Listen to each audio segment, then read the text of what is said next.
Alhamdulillah Rabbil Alameen, wa sallallahu wa sallam wa barak ala Nabi Muhammadin wa ala alihi wa sahbihi ajma'in. So the last hadith we took was, which one, 535? 535 and 536. Mumtaz. 536. Okay, Mumtaz, let's go to 537. Oh, that's right, let's start with the questions. Go ahead, Amr, give me your question again. The question was about someone who didn't realize that he had to stop fasting at the time of Fajr, and he thought he could eat until they prayed Fajr in the masjid. Okay. And this went on for some time. Does he have to make up those fasts where he ate after the time of Fajr had come in? Ahsant, alhamdulillah, wa salatu wa salam rasulullah. So I'm going to repeat the question to make sure it's clear. So Amr, he says, is a person who maybe new to Islam, didn't really understand the Ahkam of fasting accurately, and so he would continue to eat and drink until the time when they would make Fajr in the masjid. So maybe he had like one of those schedules and it says the Iqamah time is 4:45. And so he would eat and drink until 4:45, although the Fajr came in at 4:20, let's say, or 4:15 or whatever. So Ahmad is saying he didn't know that he was supposed to stop eating at the time of the adhan of Fajr, when Fajr first comes. And this went on for a period of time. Let's say it went on for 20 days. Until he came to know that he was not supposed to be doing that. So now the question is that now these days, technically speaking, he didn't start fasting when he was supposed to fast. And part of the day of fasting, he wasn't fasting. So now does he have to now make up that 20 days where he fasted, he didn't fast he didn't fast the entire day. There's a qa'idah, it's a principle, and that's why I mentioned in the beginning, man hurim al-usul, hurim al-usul. That a person, if he doesn't have these qawa'id, he doesn't have these principles, then he's not going to be able to what? To reach the right conclusion.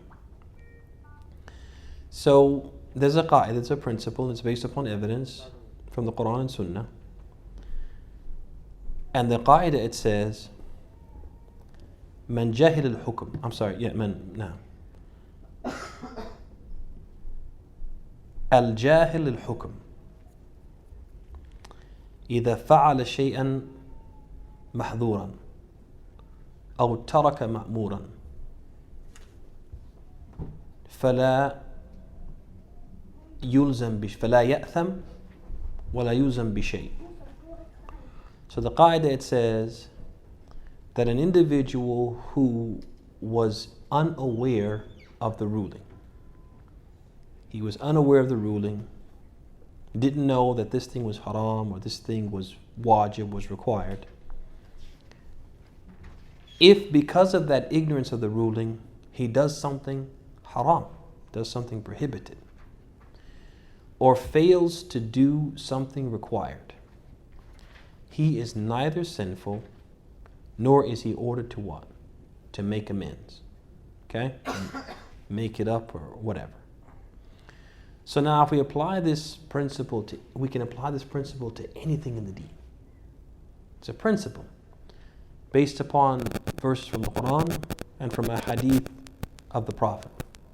So for example, Allah says, وَمَا كُنَّا مُعَذِّبِينَ حَتَّى نَبْعَثَ رَسُولًا. We're not going to punish anyone until we send a messenger to them, till they're made aware that the thing they're doing is wrong.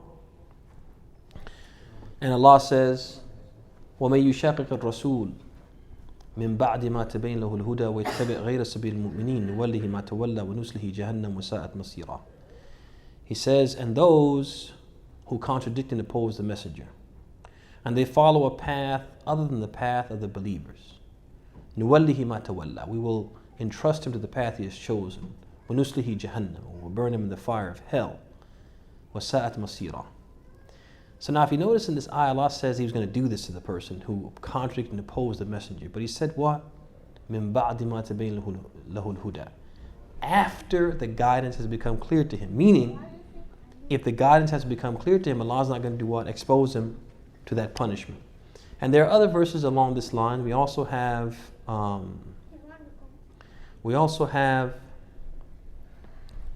the hadith where Ammar ibn Yasir, he was sent by the Prophet ﷺ on a mission to do something.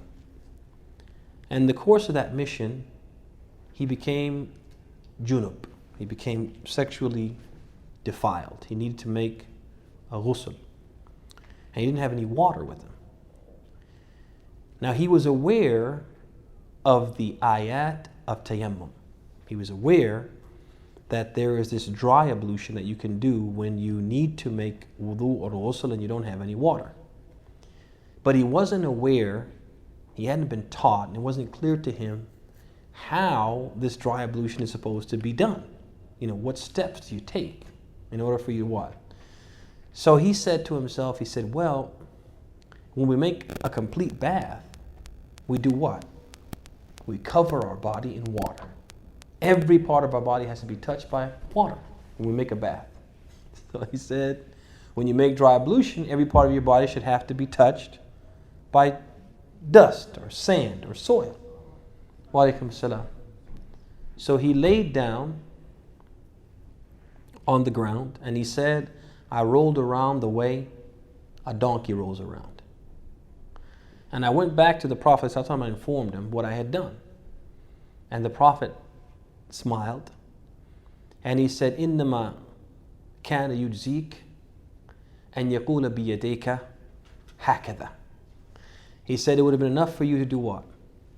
To strike your hands against soil and then do this. He showed him how to make tayammum. And he didn't order him to do what? Didn't order him to what? Make tayammum and repeat those prayers. Showing that what? When he didn't know the ruling, he wasn't sinful, nor did he have to do what? Make amends. You guys see that? So that being said, this is important qaida. Why? Because it's always useful. You're always going to run into situations like what Amr mentioned, where somebody's going to come to you and say, I didn't know that you can't have relations with your wife during the day of Ramadan. I didn't know that. Totally didn't know. A lot of people who don't know this qaida, you know what they're going to say? Oh man, you gotta fast 60 days consecutively. You guys see that? And that's going to run the person out of Islam. He's going to say, oh, I don't. See you later. When in reality, he doesn't have to fast at all. Because why? He didn't know. He was ignorant of what? Of the ruling. So to answer Amr's question, we say what? As long as he didn't know the ruling, he didn't know that that's the way he had to operate. He actually thought that I can continue to eat and drink until they pray in the masjid, then his fast is correct, and he doesn't have to what? Make amends. But now and once he's educated, once he's taught, then after that he has to comply. Yeah. Tafadhal, Shaykh, what was yours? So the question I had was, so we keep talking about we should delay the suhoor, Mm-hmm. we should hasten to break the fast. The question is, how can we be sure when is the time for fajr? Take the microphone. How can we be sure that, this is the time for fajr or this is the time for maghrib? Because with some scholars they say that the time for fajr can't really be calculated. And then is the calculation for sunset, is that adequate for maghrib? Hey. Wallahi, to be honest with you, under our circumstances in the environment in which we live, where there are so many buildings, so many lights, there's not a clear view of the horizon. And even if we had a clear view of the horizon, we couldn't be certain that what we think is that first crack of dawn is not what? The reflection of what? Lighting and so on and so forth. We really have no choice but to rely on calculations, and we just try to find the most reliable calculations possible. Now some people may say that we're going to go out to a barren area, and they may make that effort in ijtihad, and we're not discounting that, we're not dispelling that or dismissing that. I'm just saying that their ability to really determine is still going to be in question. Why?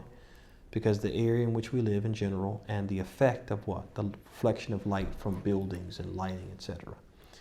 So that being said, we really have no choice but to rely on calculations, and we just try to rely on the calculations which we feel, in the best of our ability, is the most accurate. And sometimes it's a matter of ihtiyat. So perhaps in the fasting months, we'll go with the calendar or the calculation which puts Fajr what? The earliest. You see what I'm saying? Yeah. So we're sure that we're not eating at a time when we should be fasting. And when it comes to the prayer, the actual prayer, we'll go with the calendar which is what? The latest. So we're sure that we're not praying at a time when the prayer is not going to be acceptable. So for example, let's say, and usually they're not going to be off by too many minutes. So let's say we have a calendar that says that Fajr will come in at 4:15. Another calendar 4:23, another calendar 4:30, let's say. So then when it comes to the suhoor in Ramadan, I would go with 4:15.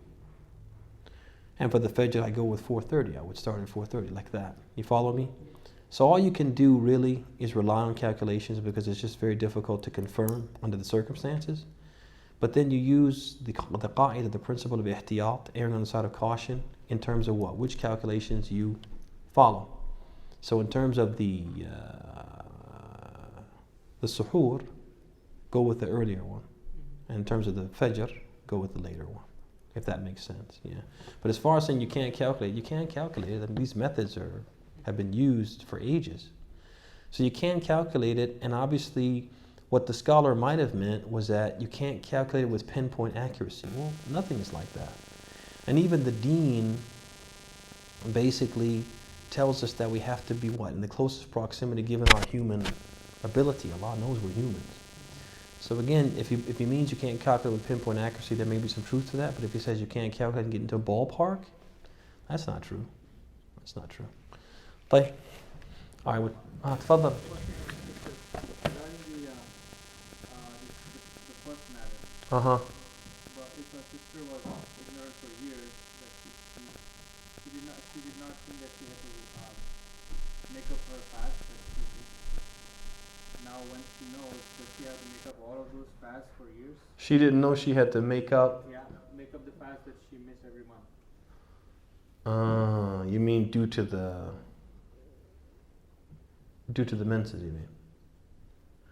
So let's say for 5 years she was under the impression that just like the prayer, if I don't fast due to menses, then I don't have to make it up, just like the prayer. And this is what she really thought for 5 years. لا جاهد بالحكم لا يأثم ولا يؤمر بشيء. I mean, the qa'idah is mu'tarida, even if it was 5 years. The length of time doesn't change. Was she ignorant? That's the question. The ruling hinges on the reality of her ignorance. No one should say, well, 5 years she should have asked somebody. You follow me?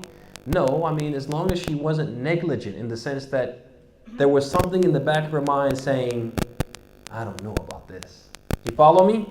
And she doesn't ask, then yeah, we could say she was negligent. But if it never occurred to her that there was anything wrong with that, and nobody taught her, and the knowledge never reached her, and she really was legitimately ignorant and wasn't negligent, then what? The ruling applies.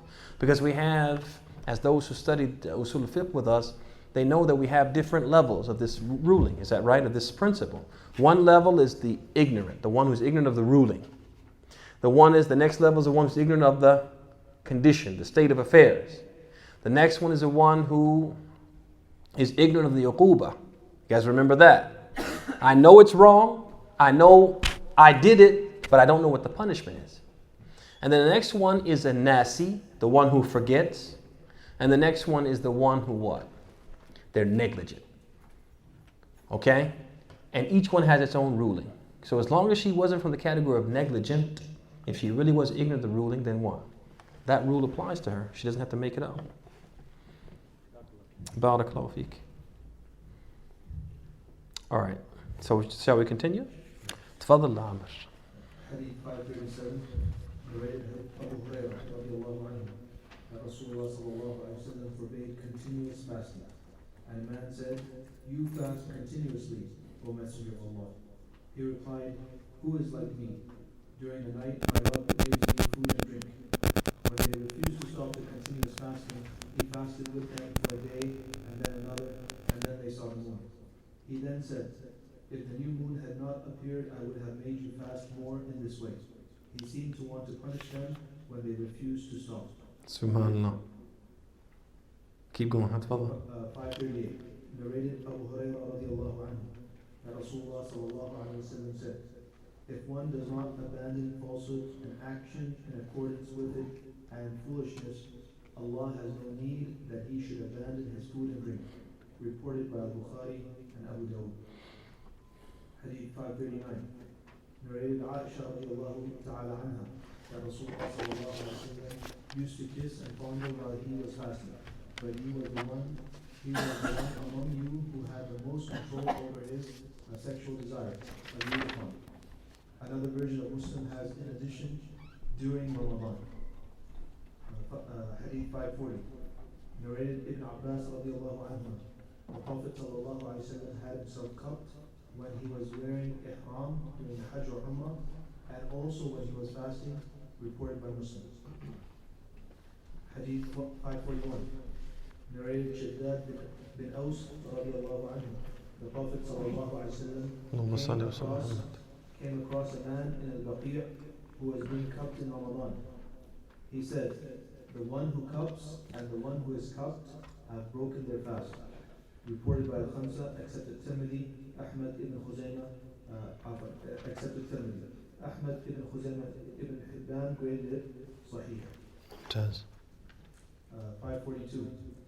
Narrated Anas radiallahu anhu. The first time when cupping for one who was fasting was disapproved was that Ja'far ibn Abi Talib had himself cupped when he was fasting, and the Prophet sallallahu alaihi wasallam came across him and said, both of these have broken their fast.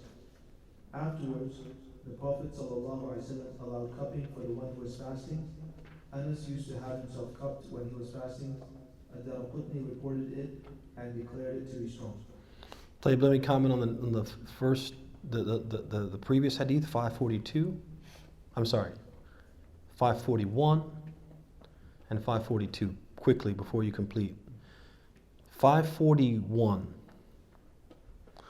This hadith was not only authenticated by Ahmad ibn Khuzaymah ibn Hibban, it was also authenticated by Bukhari.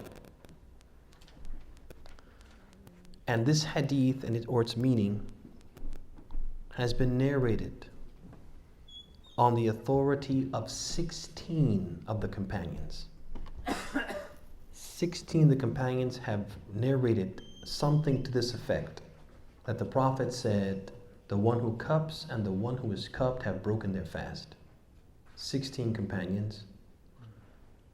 The next hadith, which is the hadith of Anas, that hadith has been criticized for its shudud, its oddity, its irregularity, in terms of its sanad, the chain of narrators, and the matan, the actual text of the hadith. This was mentioned by Ibn Hajar and other scholars, that the hadith has an illah. The illah is shudud, its oddity or irregularity, which means that the narrator has contradicted other narrators who are more reliable than him, and the matan itself contradicts the matan of a hadith, which are more what? Which are stronger. And this was mentioned by Ibn Hajar and other scholars about the second hadith. Go ahead, Amr, complete. Hadith 543, narrated Aisha radiallahu anha, the Prophet sallallahu alaihi wasallam applied kufr in Ramadan when he was fasting, reported by Ibn Majah through a weak chain of narrators. At-Tirmidhi said, nothing on this subject is sound. 544, narrated Abu Hurairah radiallahu anhu that Rasulullah sallallahu alaihi wasallam said, whoever forgets while fasting and eats or drinks, he should complete his fast, for Allah has fed him and given him drink. Agreed upon. Jameen. In the version of Al-Ahkam, whoever breaks his fast forgetfully has no refasting or atonement for it, and the narration is sound. Okay. 545. Narrated Abu Hurairah radiallahu anhu that Rasulullah sallallahu alaihi wasallam said, if one has a sudden attack of vomiting while fasting, no atonement is required of him, but if he vomits intentionally, he must make atonement. reported by Al-Khamsa. Ahmad found it defective and Qutni graded it strong. Okay, Allah, that's right. Let me look at that hadith real quick. Just want to look at the takhrij of it real quick. Give me a second.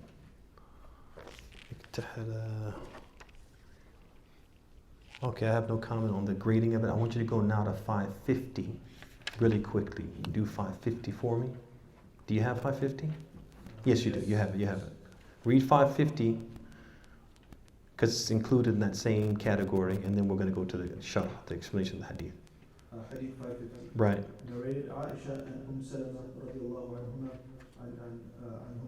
the Prophet sallallahu alaihi wasallam used to get up at dawn while in a state of janaba.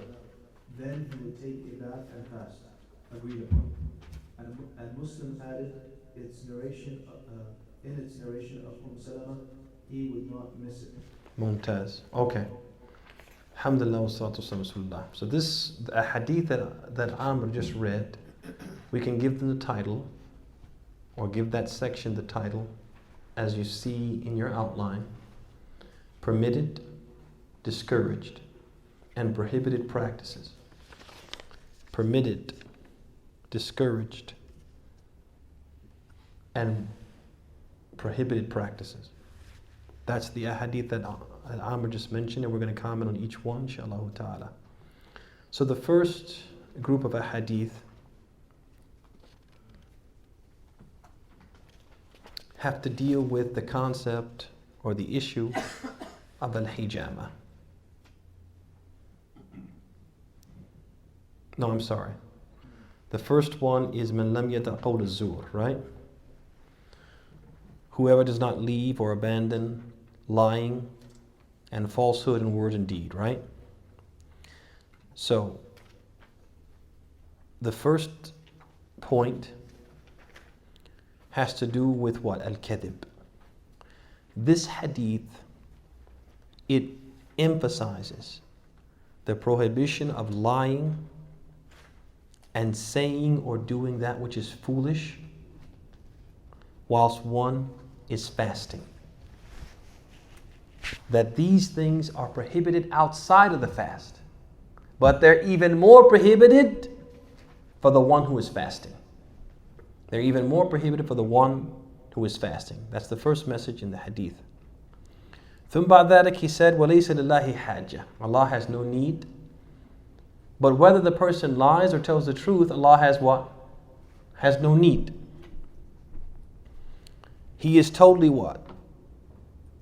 Self-sufficient and in no need of anything that we do.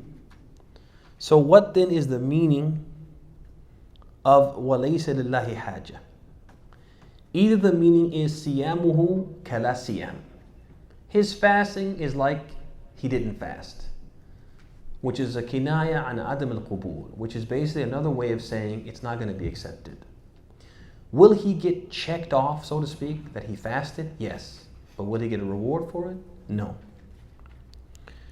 The second possible interpretation of وَلَيْسَ لِلَّهِ حَاجَةٌ, Allah has no need, is that the reward he will get for the fasting pales in comparison to the sin he will get for lying or behaving foolishly while fasting. The reward he will get for his fast pales in comparison to the sin he will accumulate because of his lying or behaving foolishly while fasting. واضح يا إخوان? Is that clear? But the next hadith talks about what? Al-Qubla. تفضل Musa. Before that, hadith 537 talked about continuous fasting. Oh, I'm sorry, I didn't get that, did I? Okay, I'm sorry. Okay, you guys have to tell me these things.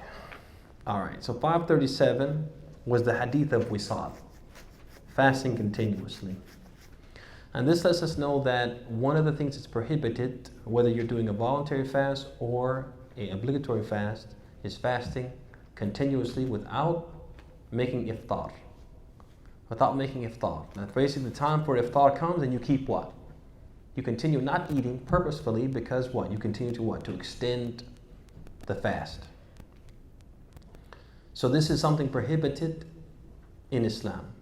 It's not legislated, it's not encouraged, and it's not something the person should do thinking that he's going to gain Allah's pleasure. واضح؟ طيب ثم بعد ذلك we come to 540, and there's a few ahadith in this vein, right? Let's go through the ahadith really quickly. The Prophet had himself cupped when he was wearing the ihram during Hajj or Umrah, and also when he was fasting. Okay? That's the first hadith, collected by Muslim. Alright, what's in that hadith? It says that the Prophet did what? He got cupped while in the state of ihram, and also when he was fasting. وَاحْتَجَمَ وَهُوَ صَائِمٌ. Does it say that he got cupped and continued fasting? Does it say that? It says wahua sa'im. Okay, so he was fasting and he got cupped. No. But does that hadith say that he got cupped and continued fasting? No. Doesn't say that, does it? Two separate. We could understand that from that, but we could also understand that what? He got cupped and that what? Did what? It nullified his fast. That's possible, isn't it? Yes or no? You guys see that or don't you see that? Says احتجم وهو محرم. He got cupped while he was in state of ihram. He got cupped وهو صائم, while he was fasting. But that doesn't say that he got cupped and continued fasting. Does it say that? Amr, you look like you don't. It's a little bit of a stretch, it seems like. You think it's a stretch for to say that. So you think وَاحْتَجَمَ وَهُوَ صَائِمٌ means that what? استمر صائما. That seems to be the... That's what you get from it. But okay. But can you dispel the fact that it's possible? Possible. It's possible. It's plausible. That's all I want. That's all I want. It's plausible. Okay, 541. The Prophet came across a man in Al-Baqi who was being cupped in Ramadan. He said, the one who cups and the one who is cupped have broken their fast. Reported by Al-Khamsa, except At-Tirmidhi, Ahmad ibn Khuzaymah, and Ibn Hibban, and we mentioned Al-Bukhari as well, graded as what? As Sahih. Okay. So now in this hadith, we have a rule that states that the one who cups and the one who is cupped, both of them, their fast has been broken. With me? At this point, is there any contradiction between this hadith and the previous one? No. Only if the previous one we take it to mean Yes. the first meaning, that he got cupped and continued fasting. You guys understand that? But with the second meaning, they're what? They're right in line. He got cupped and what? And broke his fast. Make sense? And also, he says, ihtajama wa huwa mihram. He did say, ihtajama wa huwa mahram wa huwa sa'im. He said, he made a whole other sentence. Right. Like one time he was in ihram, another time he was what? No. He was fasting. So they're two separate things. Yeah, Okay. he didn't combine them. He could have just stopped at the one Right. and went right into the next one. Eh. All right, so you guys with me so far? So on the same, if you use the same logic for the muhrim, Uh-huh. does that mean that when he got cupped, he broke the ihram? No, not necessarily, because we have no reason to believe that cupping will violate ihram. But we do have reason to believe that cupping will violate fasting. You see the difference? Yeah, You see the difference or not? I do, but because it's mentioned one after the Yeah. There's no. Okay, the first one, احتجم وهو محرم. He got cupped when he was wearing the ihram. No. And then going to the Okay, so that could mean. I mean, we could say for the sake of argument, it could mean he got cupped and stopped his ihram. He got cupped and continued in his ihram. But what would be the reason for us saying the first one? give us any reason to say that he got cupped and stopped his ihram. Because the reason why we said the second one, or we said that both are possible, is because we have reason to believe that cupping will violate fasting. So our question is, احتجم وهو صائم, he got cupped while he was fasting, could mean he got cupped and broke his fast by being cupped. Or he got cupped and continued fasting. Both are possible. We mentioned both possibilities. Why? Because we have other hadith that indicate that what? Cupping will break your fast. Whereas the ihram, there's no need for us to what? To have this debate about it could mean this, could mean that. Why? Because we have no reason to believe that cupping will violate the ihram. Make sense? Or no? Eunice, you look like it doesn't make sense. What?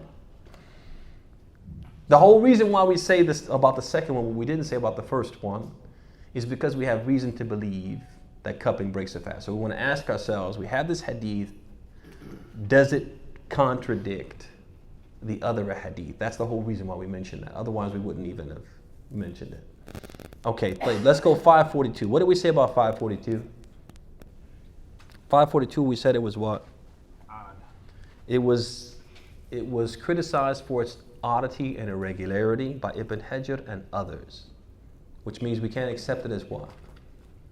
As a hujjah. We can't accept it as a proof, because when a hadith is odd or irregular, that means it was what? It was an error on the part of what? The narrator. And an error is always an error. It can't be what? Strengthened by other hadith. Guys got that? So that's an exception to the rule of what? A hadith being strengthened by other hadith. So we have 3 hadith about what? Al-hijama. And I mentioned what I mentioned about the hadith. Why? Because the scholars have differed about whether or not al-hijama will break one's fast. Okay? All right, let me give you the 2 opinions. The first opinion is that al-hijama will break the fast. That's the opinion of Ahmad and Ishaq ibn Rahawayh. And they use the hadith, the second hadith, that the Prophet said, Aftar al-hajim wal-mahjum, the one who the one who got cupped and the one who cupped have both broken their fast. Okay?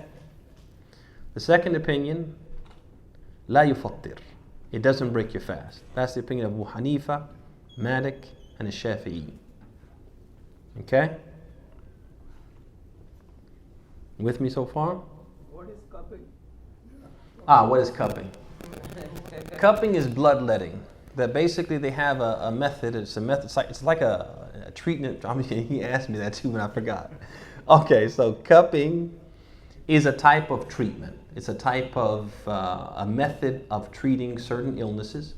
And basically what they do is they make small incisions in the skin.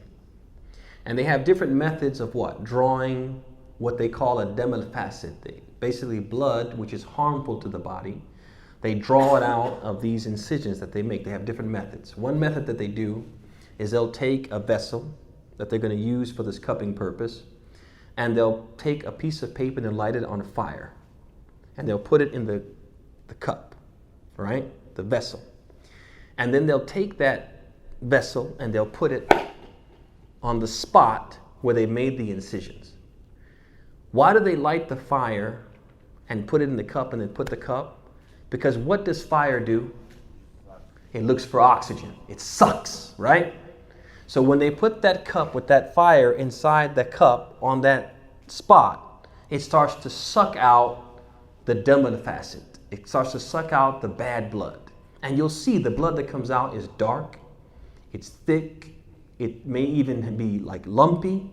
Okay, so it sucks out, it seeks out and sucks out the bad blood. That's one way they cup.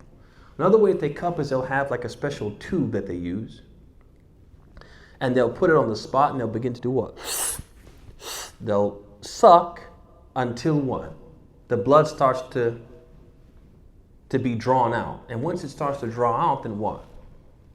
They no longer have to suck anymore. It just automatically what? Flows. It's just like one of you who wants to take gasoline out of a gas tank, right? You siphon it, right? What do you start doing though? But once you get it to flow, it flows on its own, doesn't it? Same concept. So they have these different methods that they use. They have people who specialize in it. There's even different types of cupping, right? But at any rate, it's what? Bloodletting. They remove what? Blood, which is harmful, and it's a treatment for different illnesses. It's also a means to basically encourage certain good properties that people want. So for example, people who have problems with memory, or they want to improve their memory, there's a certain place where they'll cup to what? To improve memory. Some people have sinusitis, they have issues with their sinuses, and there's a certain place where they'll cup to what? To relieve sinus pressure. Al-Muhim is that it's a treatment for illnesses. At the same time, it's a method to do what? To promote certain positive qualities within what? Within the body. That's what cupping is. And in English, they call it bloodletting. It's another word for cupping, bloodletting. Guys got it? Makes sense now? Okay. So that being said, the scholars, we mentioned they had two opinions. It breaks your fast. Ahmad was Ishaq. It doesn't break your fast. Abu Hanifa, Malik was Shafi'i. Got it? طيب.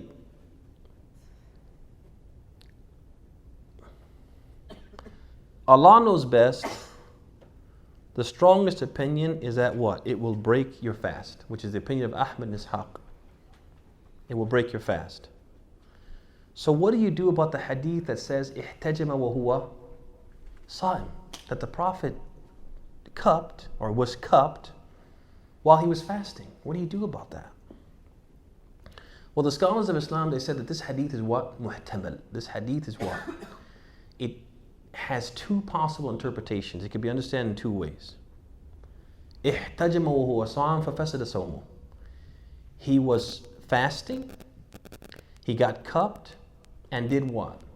And intentionally nullified his fast. The second one, ihtajama wastamarra sa'iman. He got cupped and continued what? Fasting thereafter. But this understanding of the hadith, the second one, it contradicts what? The other hadith that says, aftar al-hajim wal-mahjub.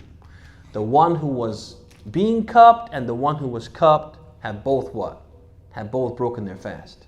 So there's no way to reconcile between the two ahadith if what? If we accept the second possible interpretation. Okay, also, we have confidence that the first interpretation is the correct one. Meaning what? He got cupped and what? Nullified his fast. Because in the narration of the Bukhari of the same hadith, he said, أَنَّهُ مِنْ وَجَعٍ فِي رَأْسِي. That when the Prophet got cupped, he did it because he had what? He had a pain in his head. So he was ill. So he was treating this with what? He was treating this with hijama. You guys see that? So that gives us reason to believe that what? He got himself treated and did what? And nullified his fast because he was ill. And he can do that, right? He can do that. So that's why we say that the correct opinion is the opinion of Ahmad and Ishaq, that cupping does what? It nullifies the fast. Is there no other hadith that strengthens the abrogation? The abrogation of it? Well, the one hadith that we do have is not strong enough. It's a weak hadith. So I'm not aware of any. I'm not aware of any. Eh? So now we have two issues now here I want to mention that relate to this whole issue of hijama. The first thing is that the Prophet ﷺ, he said, أَفْطَرَ الْحَاجِمْ وَالْمَحْجُومْ. He said the one who cupped and the one who got cupped both have broken their fast. So you have a person who's breaking his fast and one who's what? Breaking his fast for him. Aiding and abetting in the breaking of his fast. Okay? You guys see that? So you have the mufattir or the muftir and the alladhi aftar. The one who he did something to cause someone else's fast to be broken, and the one who broke his fast. So now, do we make an analogy now between this and anyone who does anything to what? To make someone break their fast? Do we make an analogy? Meaning, someone comes to visit me, Muslim. He says, man, I can't do it today, man. I can't fast, man. Do you have anything to eat? So I give him something to eat during the daytime. So now what have I done? أفطرته. I what? I broke his fast for him. I aided in abetting the break of his fast, and he did what? He broke his fast. So now since I gave him food, can we make an analogy between this and what? Me cupping him and him being cupped. The answer is no. Because as we mentioned earlier, what can we not do for the ibadat? What can we not do in the acts of worship? We can't make qiyas. Right? We can't make qiyas in the acts of worship because we don't really know unless we know for certain what the illah is. Right? And we don't know. So for that reason, we can't make qiyas. So it's specific, this concept of the one who broke the fast and the one who broke it for him being what? Both of them having their fast broken is specific to what? Al-hijama. Specific to hijama. Anything else, if you ate it and abetted, it wouldn't do what? It wouldn't break your fast. But you would be sinful. Huh? But you would be sinful. For eating and abetting, yeah, you'd be sinful. Because Allah says, وَتَعَاوَنُوا عَلَى الْبِرِّ وَالتَّقْوَى وَلَا تَعَاوَنُوا عَلَى الْإِثْمِ وَالْعُدْوَانِ. Yeah. All right, so now, one other issue. التَّبَرُّ بِالدَّمِ. Suppose a person donates blood. Person donates blood. Is that person like the mahjum? Is that person like the one who got cupped? Would he then, in this case, have broken his fast? Well, the scholars, they say that if the person donates blood to the extent that it causes da'f fil badan, it weakens the body and makes fasting a hardship, then yes, it would break his fast. But if he donated an amount that didn't have this effect, that his fast would not be what? Would not be broken. And the same is true for the one who he did tahleel. You guys know how you go to the doctor and they'll do like a kashf, they'll do like an exam, and a part of the exam is they'll draw some vials of blood to run tests on it. Well, the drawing of that blood is not enough to what? To cause weakness in the body, and so therefore the drawing of that blood will not be considered analogous to al-hijama, to cupping or bloodletting, and therefore the person could continue to what? Continue to fast. You guys see that? طيب. Any questions about that, ya ikhwan? Any questions? Uh-huh. Seeing the quantity increases in the blood, because you don't know after, let's say after one certain pinch, Uh-huh. you'll feel weak or not. Mm-hmm. In that case, if somebody feels weak, but that his intention was not there. Intention for what? You mean to break? Yeah, to break the fast. Well, it's not going to really be about his intention necessarily. It's going to be whether or not what he does is analogous to cupping. So how much blood comes out when you cup? And how much blood when you bloodlet? If the amount of blood that's withdrawn is analogous to that, then the Sharia doesn't differentiate between two things which are alike. You follow me? But if it's less than that and it doesn't create what? Any weakness in the body, then he just takes that as what? As something that will not break his fast. I think the cupping has very small amount of blood which comes out. No, they'll cup a lot. This guy who used to live downstairs from me in the kingdom, he went and got cupped, and he had like, I guess I don't know why they put the blood in a bag. And he had like a sack, he had like a sack of, so it just depends on what they're treating you for. So it just depends, yeah. But, all right, so then after that, the next hadith is the hadith of Aisha about al-kuhl in Ramadan. And At-Tirmidhi said that there's nothing sound on this subject. But in spite of that, we go back to what? The qa'idah that we mentioned at the beginning of the class. That what? Al-asl fi ghayr al-ibadat al-hillu wal-ibaha. The asl is what? Permissibility, as long as it has nothing to do with what? Ibadah.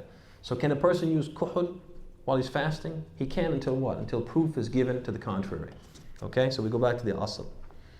All right, ثم بعد ذلك, Abu Hurairah narrated that whoever forgets while fasting and eats and drinks,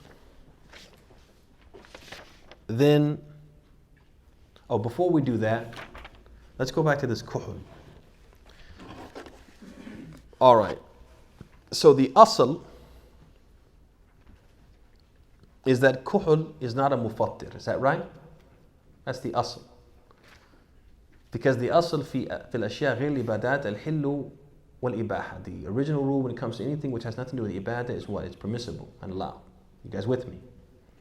So that means that the asl is that kuhul is allowed for the one who's fasting unless we have proof to the contrary. So now the question comes about the issue of what mufattirat. What are the things which are fast breakers? They will break your fast and they have the evidence to support it. And we'll just mention those ala ujala. The first one, khuruj al-hayd wal-nifas. Dam al-hayd wal-nifas.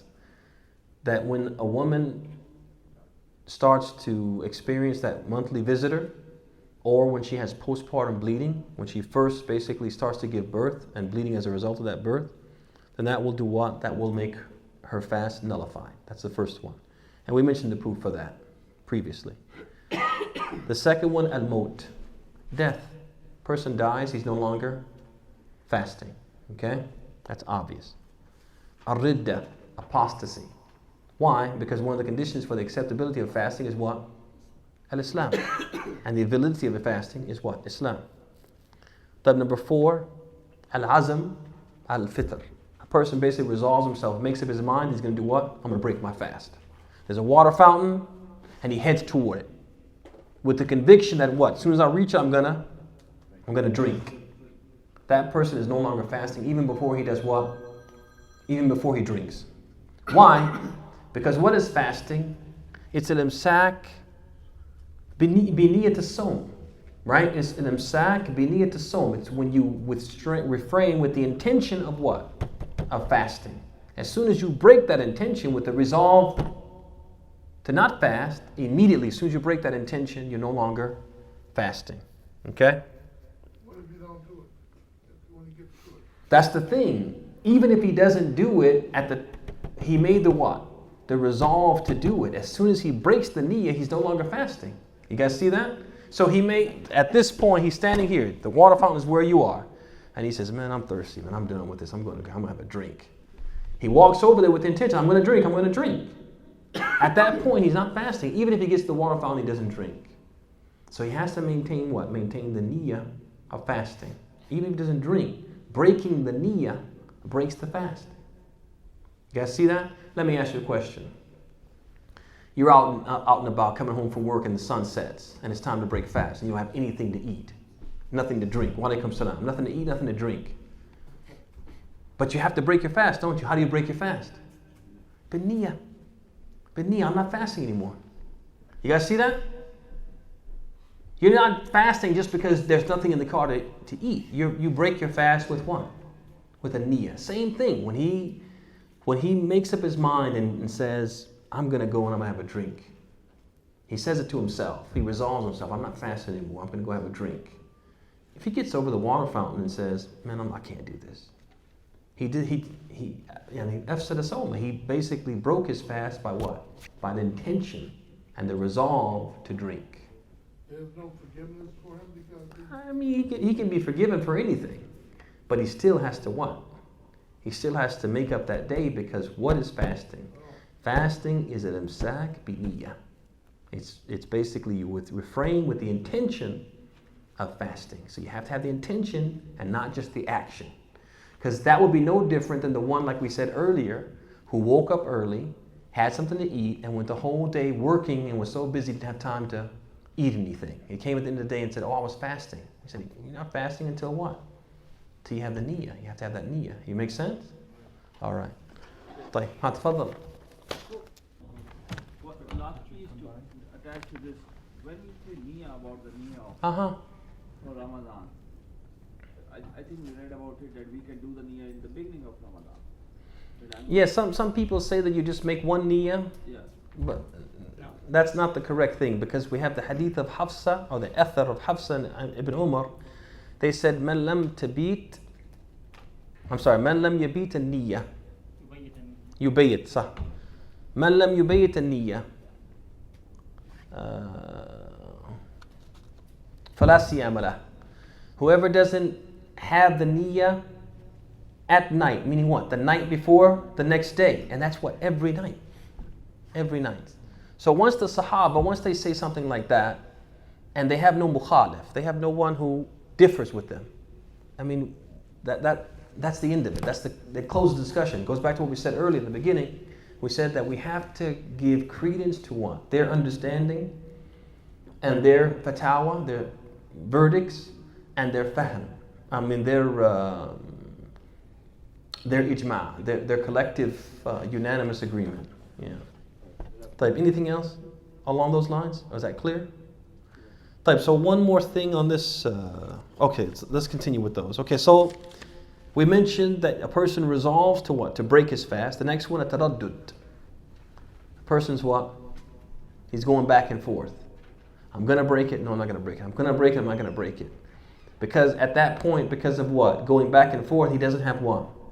He doesn't have that resolve. So he has to keep that resolve, and he can't what? He can't be mutaraddid. طيب. Number 6, al-qay amdan. The person does what? He vomits intentionally. And there's going to be a hadith that's going to come regarding this. And this is bil ijma'. Hakahu ibn al-Mundhir. Ibn al-Mundhir transmitted the ijma' that the one who intentionally vomits breaks his fast. Number 7, al-hijama. Cupping, bloodletting, and we mentioned the proof for that previously in the discussion about that. Number 8, khuruj al-mani bil-mubashara or al-istimna'. So if a person ejaculates because of what? Relations, or because of the other act that some men do. I guess it's applicable to both sexes. I guess I shouldn't say that, but you get the point. Then that will be what? That will break the fast. But this is not the case with this, as we said, with the case of what? Al-madhi. Al-madhi is that prosthetic fluid that may come when a person is aroused, but they don't go beyond it, they don't get gratification. But al-mani, which is semen, that's when the person has broken their fast. And that's if it comes from what? Al-mubashara or al-istimna'. Not a person being asleep, having certain thoughts. You guys understand that. So that won't break the fast. Right, number 9. Anything, tafadhal Musa. So, we were doing 45, we was talking about vomiting. No, we're not there yet. We're not at 545. No, we're not there yet. We're just talking about 543, al-kuhl. Because we said that 543, al-kuhl, gave us the impression that kuhl was not a mufattir. And we said that's correct, even though the hadith isn't authentic. But we want to mention that what are the mufattirat? What are the things which will break your fast? Okay. And anything else, we're going to have proof for it. You guys see that? We're going to have to prove for it. All right. طيب. Number 9, which is the last one. Anything which reaches the stomach and the digestive system, if you will, which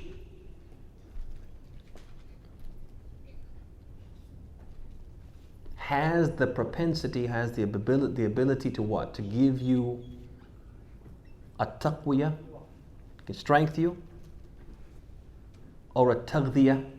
It does what? It gives the body nutrients. It nurtures the body. If it enters what? The digestive system. Suppose a person takes tata'im. They take what they call vaccinations. And that enters into what? The veins.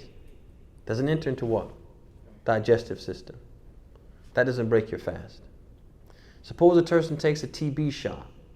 That just enters under what? The skin. Doesn't break your fast. Make sense? What about saliva? No, it doesn't break the fast. Abadan. If it did, none of us would be able to fast. Saliva does not break the fast. What about flavored saliva? Saliva doesn't break the fast. That's a good question, Shaykh. That's a good question. Any other questions? طيب, let's quickly complete. So the next hadith we have is the hadith of Abu Hurairah من نسي وهو صائم. The one who what? Forgets while he's fasting. This hadith is one of the hadith which is used as a basis for what we call qa'idat an-nisyan. The rule or the principle of forgetfulness. Which basically says what? An-nasi إذا ترك مأمورا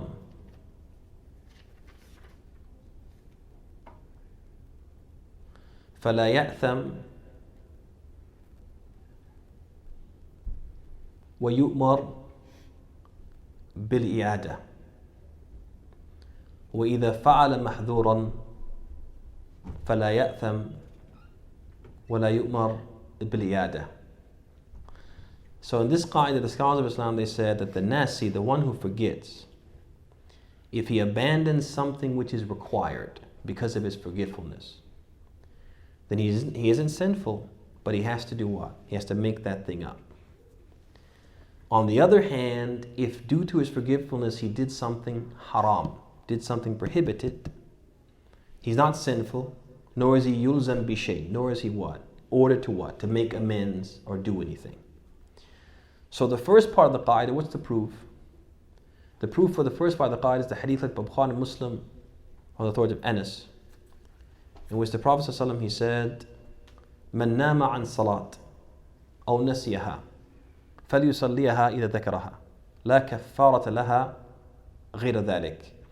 He said in this hadith, he said, whoever overslept or failed to offer a prayer due to forgetfulness. He forgot. He got so busy and caught up in this thing, he forgot, oh, I didn't pray Asr. فَلْيُصَلِّيهَا إِذَا ذَكَرَهَا. Then let him pray it when he remembers.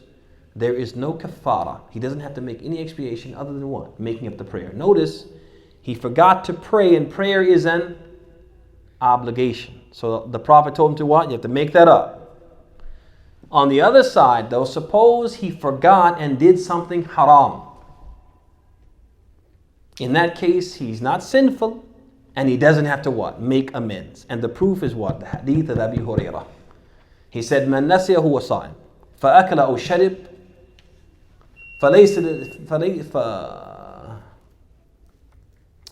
فليتم صومه فإنما أطعمه الله وسقاه. He said, whoever was fasting, or he forgot while he was fasting, and he ate and drank, then let him complete his fast, because it was only Allah who fed him and gave him drink. Notice he forgot and did something what? Haram, due to his forgetfulness, wasn't sinful and wasn't commanded to do what? To make it up. You guys see that? So that's the first thing, the qa'idah. The second thing is that this hukm, this ruling, is applicable to all of what? Of the mufattirat. Everything that we just mentioned, if a person did it out of forgetfulness, then he wouldn't be what? Wa alaikum salam. He wouldn't be commanded to what? To make it up. You guys get that? It's applicable to all of the mufattirat. And one of them we didn't mention is what? Al-jima'. Intercourse. We didn't mention jima' or food and drink, did we? The most obvious ones we didn't mention. So add those, ya ikhwan. Food and drink, at-ta'am wa sharab. Food and drink.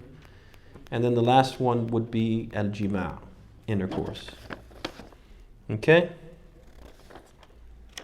All right. So now we're done. Did we do 550? Is that the last one we have to do? We did 545, right? No, that's 545 is the al-qay. Okay, intentional vomiting is a mufattir bil ijma'. And we gave the ijma'. The ijma' was transmitted. Ibn Abd'Llah, I think it was, right? No, that's Ibn al-Mundhir was the ijma' for al-qay. And if a person does it by accident, if they just are overcome by vomiting, then they are not obligated to what? Their fast is not broken by that. Guys got it? Let's do 550 quickly. What time is it then? Is it really now? I thought it was 9:12. 9:12. Okay. Khalas. All right, let me just do this last hadith. 550 is a hadith that the Prophet ﷺ used to get up at dawn while in a state of janaba. So what that teaches us is that if a person has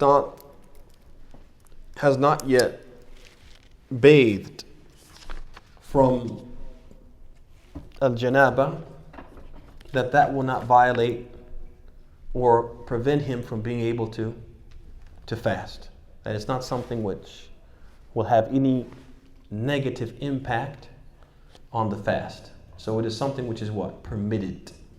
Something permitted, that the person actually wakes up and is in a state of janaba and begins the fast. Is that clear? All right, so what do we have left? We just have 3 sections and about 46, 47, 48, 3, 4. We have 5 ahadeeth. If you guys want, we can stay for about 20 minutes and do those after. And we'll be done, inshallah ta'ala. Won't take long. هذا وصلى الله وسلم وبارك على نبينا محمد.